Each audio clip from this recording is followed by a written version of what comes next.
Welcome back to Case of the Sunday Scaries. I'm Elyse, and today we are continuing our look into the terrifying case of Lori Vallow.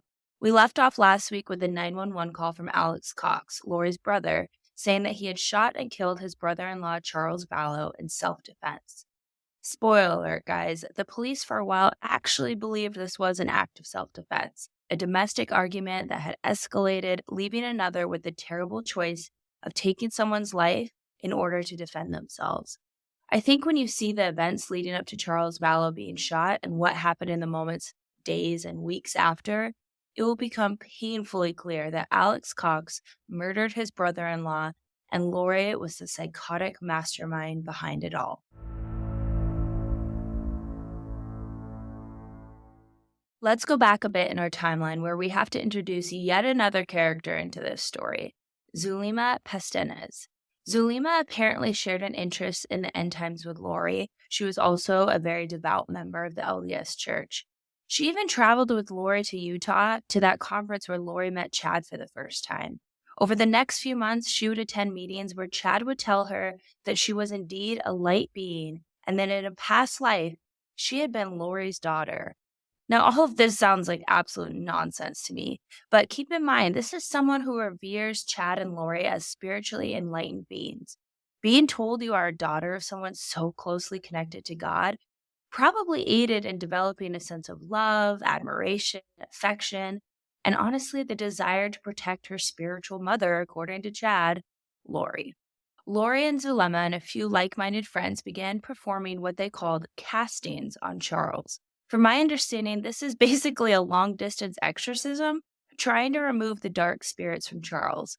But that evil spirit Ned didn't seem to want to budge. I think all of this was Lori's way of manipulating the people around her into seeing her side. Lori texted with Zulema, and amongst other things that were quite questionable, she made a comment that Charles was blocking her spiritual gifts. It seems that Lori and Chad already had decided that Charles was a zombie that had been taken over by dark spirits, named Ned and Hippos, and he needed to be taken out. Why else on June 21st, 19 days before Charles was murdered, was Lori looking up the Social Security benefit information for Charles Vallow? Benefits that would be passed down in his death to his children. Benefits Lori would be entitled to. We already know that Charles suspected Lori and Chad of having an affair and outing them to Chad's wife, Tammy. He wrote Tammy about the affair, but it's unclear if she ever received or responded. He wrote, "My name is Charles Vallow. I have some vital and disturbing information regarding your husband and my wife, Lori. You can call me or email me. I apologize for being the one sending this, but something has to be done." He also wrote Charles an email confronting him about the affair as well. Infidelity aside, Charles was still really concerned about his wife's mental health and contacted her older brother Adam to share his concerns with him. He even arranged to fly Adam in, and together they would try to have an intervention with Lori to get her some help. Unfortunately, it seems like good old Janice, Lori's mother, let it slip to Lori what was going on. On the morning of July 11th, 2019, at 7:35 a.m., Charles Vallow drove to Lori's home to pick JJ up for school. When he arrived, Charles texted Adam, "Alex is here." And Adam responded, "They're up to something." And Charles Vallow's last text would read, "Absolutely." Because 14 minutes later at 7:49 a.m., Lori took Charles's vehicle and cell phone and left the home with JJ and Tylee.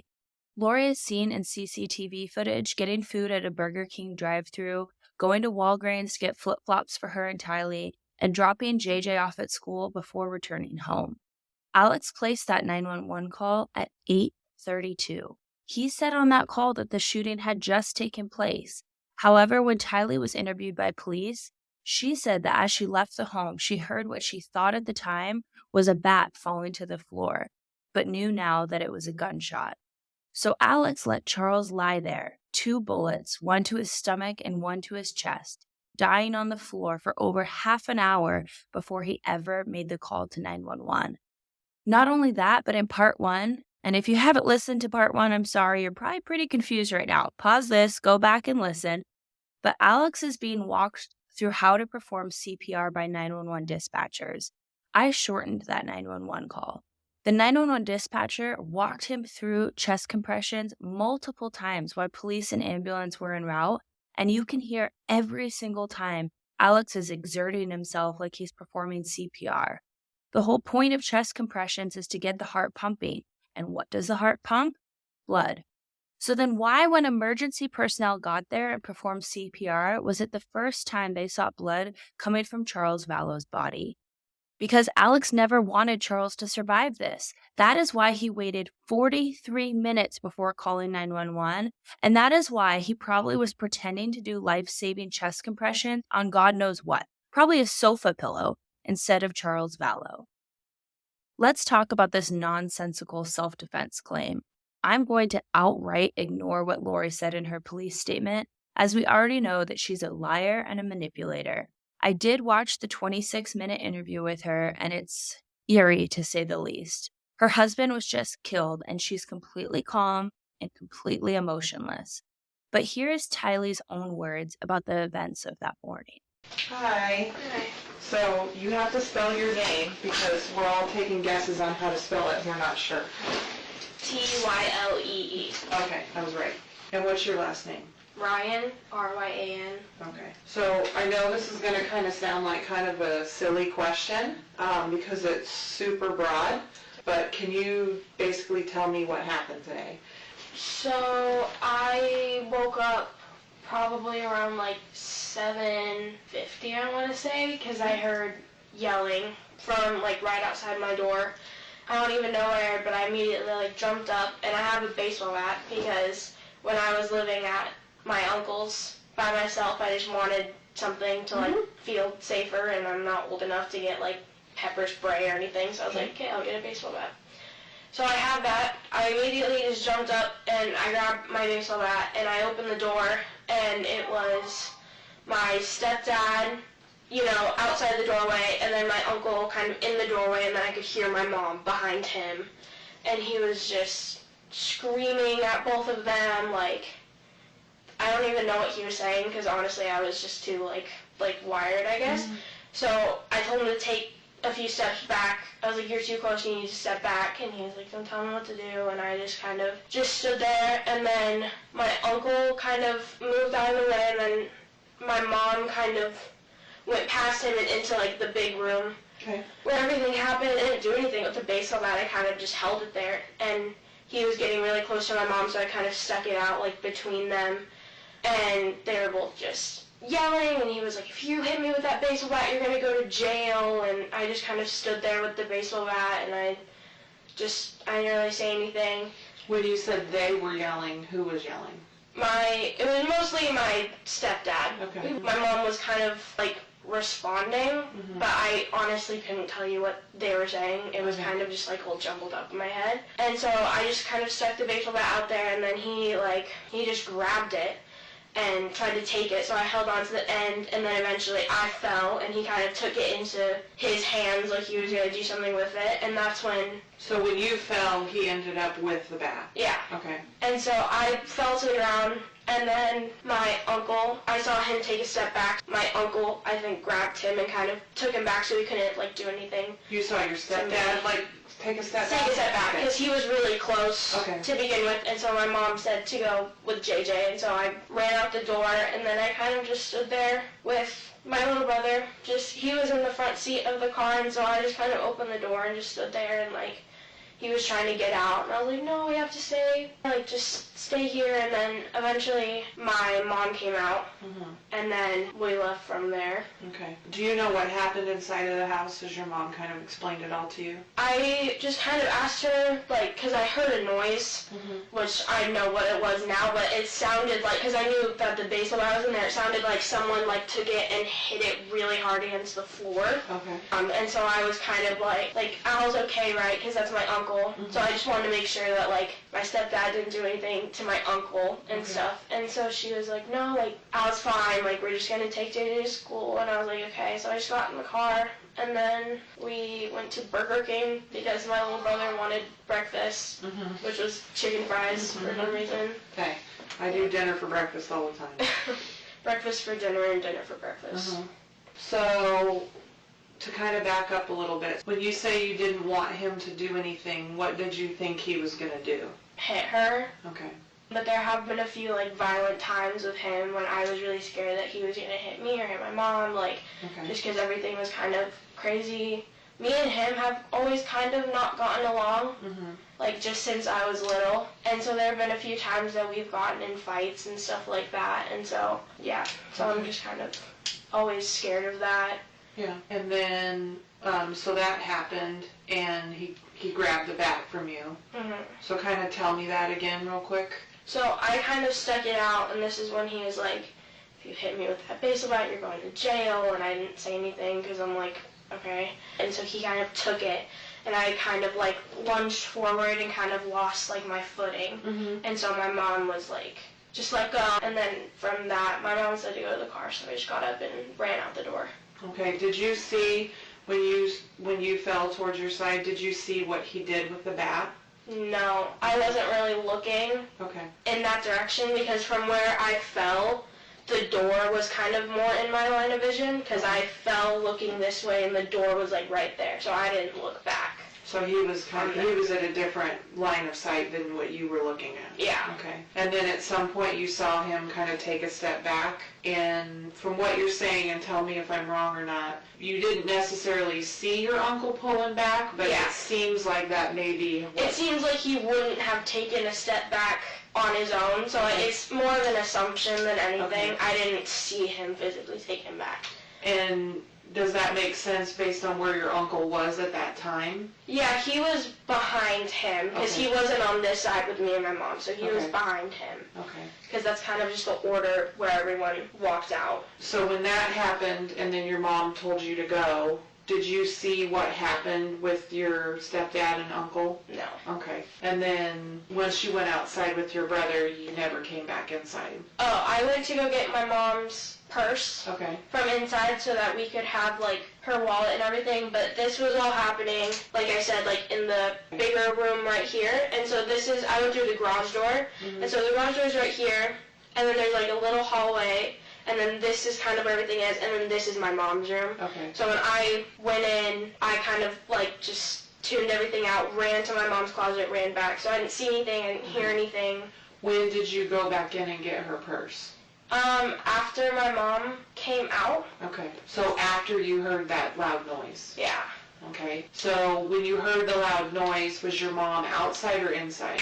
Trying to think. I think she was inside when it happened and the door opened, like, immediately after. Okay. So very quickly after the door opened? Yeah. Okay. So it wasn't, like, a long period of time, because I remember not, like, thinking about it for that long, and if my mom hadn't come out immediately, I would have, you know, been thinking about it for a lot longer than I had. So can you tell me kind of where the three of them were at emotionally and how they were behaving when all this was happening? So my stepdad was like, I don't even know how to explain it. He honestly just looked like kind of a crazy person. Like screaming, and like his face was beet red. He just looked like really mad. I remember when he took the bat from me, I saw his face for like a split second, and I honestly, like, it didn't even look like him. He just looked like pure, like, rage. Like he was just seeing red. So I haven't really seen him like all the way like that before. That's like the craziest I've ever seen him. And then my uncle was kind of calm, like not super calm. Obviously it was like a stressful situation, but he's like, I don't know, he was kind of just standing there in the doorway, kind of just being protective of my mom, but he wasn't yelling or really saying anything. And my mom was just kind of, he was yelling and my mom was kind of just like talking. But you don't remember, if you do, like what your mom was saying at all, or what he was mad about? No, not really, I'm sorry. It's okay. Honestly, like, We're talking about something that probably happened over 2 seconds of time. Yeah, honestly, it feels like 2 seconds and 40 minutes at the same time. Yeah, I don't remember what they were really saying. I just kind of heard yelling over everything. I don't know, I kind of just do that whenever things are, like, really loud. I kind of just, like, tune what people are saying out, because, I don't know, just yelling isn't fun, obviously, for a kid to hear. And with my biological dad, I always heard him, like, screaming and stuff, so I kind of just learned how to, like, tune it out. So you you stepped out of your room and you took the bat with you. Is there a reason why you took the bat with you? Honestly, I think that was kind of just like first instinct. Like obviously I didn't ever hit him with the bat or anything like that. It was kind of just for like security, I guess, to know that I had it. I didn't do anything with it. In hindsight, I probably just shouldn't have brought it out at all because it caused more trouble. But it wasn't like, oh, I'm going to take the bat and like do something with it. It was kind of just like, I need something in my hands to like feel safer. Okay, that makes sense. Yeah. So my kind of second dumb question is, and I don't know that there necessarily is, but I always kind of want to make sure, is there anything that, you know, we didn't talk about or I didn't ask you about or anything that you think is important or anything that I should know? That was pretty much it. But here's the part that really should have thrown the police for a loop. That light bulb moment of, well, this doesn't seem like normal human behavior.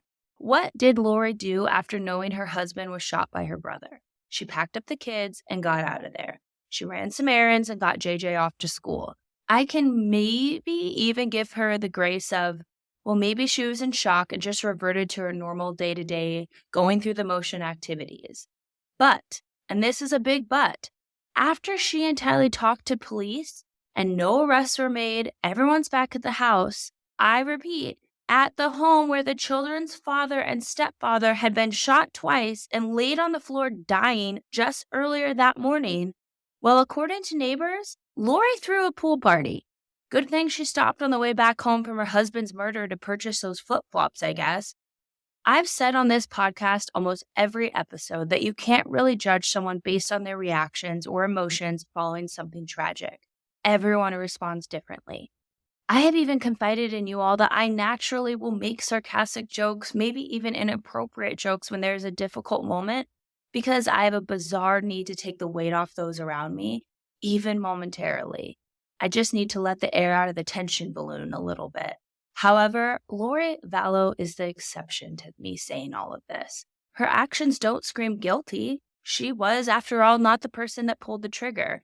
But playing hostess with the mostest and throwing a late-night pool party certainly doesn't seem like the actions of a woman who just lost the man she's been married to and claimed to love for the past 13 years. And why should it?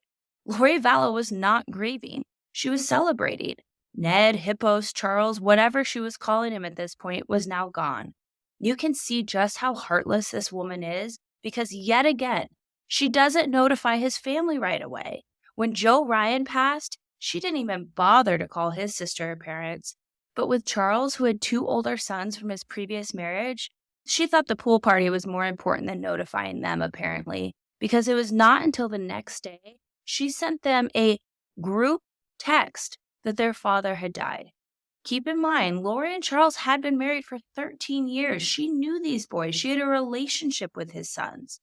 But they didn't even deserve a phone call, a FaceTime. No. Instead, they got a very cryptic, at best, series of text messages that would not start until 4:36 p.m., more than 24 hours after their father was murdered. Lori writes, "Hi boys, I have very sad news. Your dad passed away yesterday. I'm working on making arrangements and I'll keep you informed with what's going on. I'm still not sure how to handle things. Just want you to know that I love you, and so did your dad." Obviously, the boys immediately responded. "Lori, what happened? Where is he? What happened?" Lori responds, "I'll call you when I can, bub. He is here in Arizona." Where in Arizona? When did this all happen? How's JJ doing? What funeral home is he at? Lori, what the happened? You can't just tell us our dad died and disappear. You're not too busy to just let us know he died and disappear. Lori, it's been 3 hours. You're not that busy. I don't care what you're doing. Lori responds, "I'm sorry you were so upset. I'm so upset too. I'm trying to get JJ ready for bed. I'm waiting to hear back from the medical examiner to make sense out of all of this myself. Please be patient with me. It's a crushing situation all the way around. I'm still trying to process it too and what it means for JJ." For the next 4 days, the boys continued to press Lori, asking repeatedly over and over what happened to their father. Lori knows what happened to their dad, but never once in this exchange of messages did she ever tell them that he had been shot.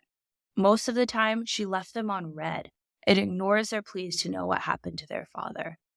5 days later, she writes them this. These are your dad's wishes. He and I discussed this a lot over the years we had been together. My plan is to have him cremated as he wished and then take all 5 of you kids to Hawaii to spread his ashes. She then continues to ply them with platitudes about how much she and Charles loved them. You know what Lori did have time to do? Who she did have time to text? Chad frickin' Daybell. In fact, Chad Daybell decided to write out a number of long messages to Lori. A love story, if you will. Their love story, in fact, but cautious to change their names in the story to James and Elena. Now, I've been known to enjoy a good His Throbbing Loins romance novel once in a while, but reading through this, it made me cringe. Chad began sending this love story 2 days after Charles was murdered. I won't make you suffer through the entirety of his text, but I do think it's important to read excerpts because it gives you a little insight into the beliefs these two seem to share about their religious importance and the importance that they had together, no matter what the cost. In chapter 1, yes, this man texted her chapters. Chad writes, James had glimpses of them walking dusty paths together, and he realized they had been married during the life of Jesus Christ, and they had been very close to him. At this time, their spirits could not be restrained any longer, and a long-awaited makeout session took place in that lobby. This was a manifest in the mortal world to James and Elena through the scientific phenomenon known as loin fire. Oh my gosh, I must have missed this loin fire reference the first time I read this. Why are everyone's loins on fire? Good grief. Anyways, it goes on to say, as they talked, James had a burning desire to make love to her, but he wasn't sure she felt the same way. But they could not stay away from each other. The erotic tension continued throughout the afternoon. James could only think of her. His desire for her was indescribable. Thankfully, she had worn 16 layers of clothing to survive the 80-degree weather, so he was not fully aware that she truly had the body of a goddess. Her dimensions were exactly what he had always fantasized about, but that revelation would have to wait a month. Okay, I take it back. In episode 1, I said I only had one thing in common with Lori. Well, I guess I have another thing in common because no matter the weather, you will always find me in a hoodie. Let's go through some poignant excerpts from chapter 2. This is where Charles continued to heavily point out that they belonged together and could only complete their mission if they were together. He writes, during that first phone conversation with Elena, James realized she already had a strong understanding of the many truths he had been taught regarding how the universe really worked. The loin fire, the loin fire and obsession with each other had no real explanation unless they truly had a spiritual connection before this life.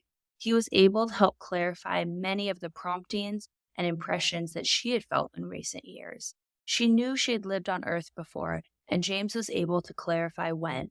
They had been married before on this Earth, and other times on a previous Earth. Their love truly spanned the universe and eons of time. They knew the Lord had brought them together again for a crucial mission that only they could accomplish as a united couple. They would both attend the same event in mid-November, and it seemed like that day would never arrive. Each day they opened their hearts to each other a little more. James knew he could trust her with the mysteries of the universe that had been revealed to him. He knew that they had been married before, and they had been close friends with the Savior when he lived in Jerusalem. James had served an important position in the Lord's church, and Elena had been his beloved spouse and best friend. That relationship was now meant to continue in this lifetime. In Jerusalem, James and Elena had enjoyed tremendous intimacy. Their physical desire for each other was unmatched, and they were fortunate that they could be alone morning, noon, and night, and they seized every chance to passionately express their love for each other. They simply could never get enough, even after many years of marriage. Everyone knew they were crazy about each other. They were a wonderful example of how spouses should cleave together in love and unity. James and Elena had agreed to visit the temple the following morning. They returned to the hotel room, and after additional romance on the couch, they calmed their nerves enough to give each other a blessing. Is that what you call it, Chad?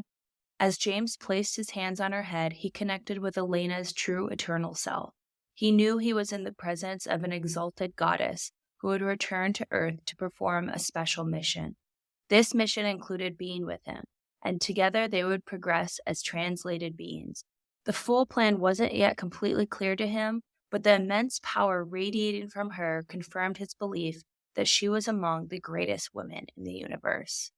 If you're a masochist, you can go ahead and read the rest of this nausea-inducing story at the link in our show notes. But as for me, my dad listens to this podcast. I think that's about enough of him having to listen to me narrate the love story of these two terrible humans and their multiple references to their loin fire. I don't know what psychological diagnosis these two would have if they were evaluated, but it doesn't take a master's degree to hear these writings and know that this, at minimum, is more than a little toxic. It's pathological. It's one thing to call yourself a child of God, but to think you are so special that it doesn't matter who you hurt, who you kill, because nothing is more important than the two of you being together. Yeah, something is wrong here. I also want to point out that according to the LDS website, www.churchofjesuschrist.org, Mormons do believe in the 10 Commandments. So what makes Chad and Lori so special that God wanted them specifically to ignore 1/5 of those commandments? Thou shalt not kill is ironically for these two immediately followed by thou shalt not commit adultery. So let's go back to the timeline. Lori has been ignoring Charles' kids, but throwing pool parties and responding to Chad's text message novels with how much she loved his story. Puke. She also made sure that she had enough time to call Charles' life insurance policyholder. Claims Department, this is Robin. May I have the policy number? Sure. It is, Are you calling in reference to a death claim? yes, May I have the name of the insured? L. Charles Vallow. And who am I speaking with? This is Lori Vallow. And your relationship to the insured? He's my husband. Okay, ma'am. I'm just going to need to ask you a few questions so that I can open the claim, and then I can go over the claim procedure with you and answer any questions that you may have afterwards. That would be great. Okay. First of all, what was the date of Mr. Vallow's passing? July 11th. And what was the cause of his passing? Well, he was shot, Okay. so I don't know how I want to put that. Okay. All right. And I hate to ask, but is it? Yeah, you can just say yes or no. Was it a homicide? No, it was an accident. An accident. Okay. Mm-hmm. Okay. And what state did he pass away in? Arizona. Okay. Are you aware of who the primary beneficiary of the policy is? It's me. I hope desperately that Charles Vallow's spirit was hearing this conversation between Lori and the life insurance rep and laughing his ass off. Because if you remember, Charles had taken precautions before his passing. Lori started spouting off all this crazy nonsense, and he was like, okay, I've got to protect myself here. And Lori would soon find out that the $1 million life insurance policy she thought she had coming her way, Charles had removed her from it and put his sister, Kay Woodcock, as the beneficiary.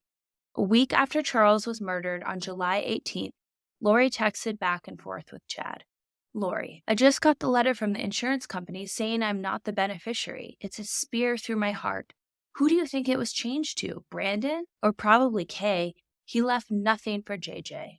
Chad. Wow, that's terrible. There is no way to find out? Lori, I might be able to see when I get his computer on Sunday. I could check the emails I sent to the insurance company. It will show change of beneficiary. He must have done it recently. I want to point out that Lori is talking about the emails she sent to the insurance company. Because in fact, before Charles was killed, we would come to find out that Lori had changed the passwords and login information to Charles' insurance information. But of course, he's going to be notified of this, realized it, and changed it back himself. Chad, it seems you would have to agree to the change. Maybe your name was forged. You should have a good paper trail to prove it. I love you. This is terrible, but it is probably another step in bringing the Gadiantons, especially Brandon. Brandon was Melanie's husband. Remember, Melanie is Lori's niece. We're going to get back to them a little bit later. Chad, it will be interesting if it got changed after he had 2 bullets to his chest. Lori, I talked to the insurance company. He changed it in March. Ned, before we got rid of him. They can't tell me who, of course. I'll still get the $4,000 a month from Social Security. Chad. I had been instructed to now focus my efforts on Hillary. That same day, Chad texted Lori about Lori's beautiful daughter, Tylee, who she believed, because of Chad's self-proclaimed ability to rate people on a lighter dark scale, had been taken over by dark spirits. That spirit's name was Hillary. So Chad had now been instructed to focus his efforts on Tylee? Chad wrote Lori, I turned up the pain to a 10 and placed a spiritual virus inside of her.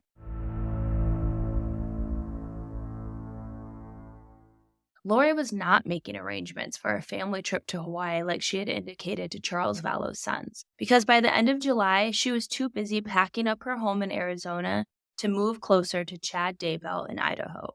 Also, Chad had prophecies that, ironically enough, Rexburg, Idaho would be where him and Lori would leave the $144,000 in the end times.